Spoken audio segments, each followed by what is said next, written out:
খাল দখলকারী ভূমিদস্যুদের কোনো অবস্থাতেই ছাড় দেওয়া হবে না বলে হুঁশিয়ার করে দিলেন স্বরাষ্ট্র উপদেষ্টা অবসরপ্রাপ্ত লেফটেন্যান্ট জেনারেল মোহাম্মদ জাহাঙ্গীর আলম চৌধুরী। সকালে ঢাকার কেরানীগঞ্জে সুভাদ্রা খালের পুনর্খনন ও সংস্কার কাজের উদ্বোধন করতে গিয়ে তিনি এই হুঁশিয়ারি দেন। বিস্তারিত জানাচ্ছেন আরাফাত সিদ্দিকী। সদরঘাট লঞ্চ টার্মিনালের উল্টো দিকে প্লাস্টিকের ভাগাড়ে পরিণত হওয়া যে নালাটি দেখা যায়, এটাই একসময়কার গুরুত্বপূর্ণ নৌপথ সুভাদ্রা খাল। কেরানীগঞ্জের প্রাণ এই খালটি বুড়িগঙ্গাকে যুক্ত করেছে ধলেশ্বরীর সঙ্গে। কেরানীগঞ্জ, মুন্সিগঞ্জ সহ আশপাশের এলাকার একসময়কার অর্থনীতির এই লাইফলাইনটি এখন প্রায় পুরোটাই আবর্জনার স্তূপ।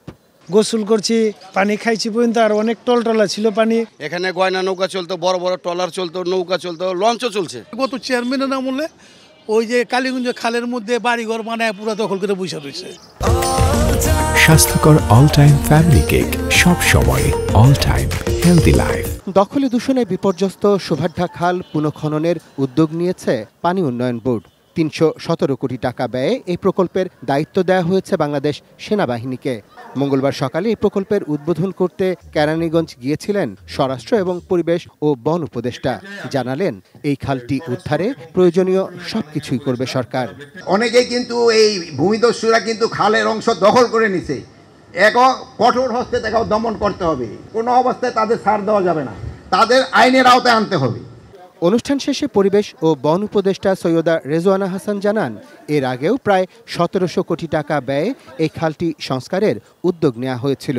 প্রথমে অবৈধ দখলটাকে উচ্ছেদ করে খালের পাড়টাকে আগে বাধাই করা হবে, তারপরে খননে যাবে। এটাতে আগেও একটা প্রকল্প গ্রহণ করা হয়েছে।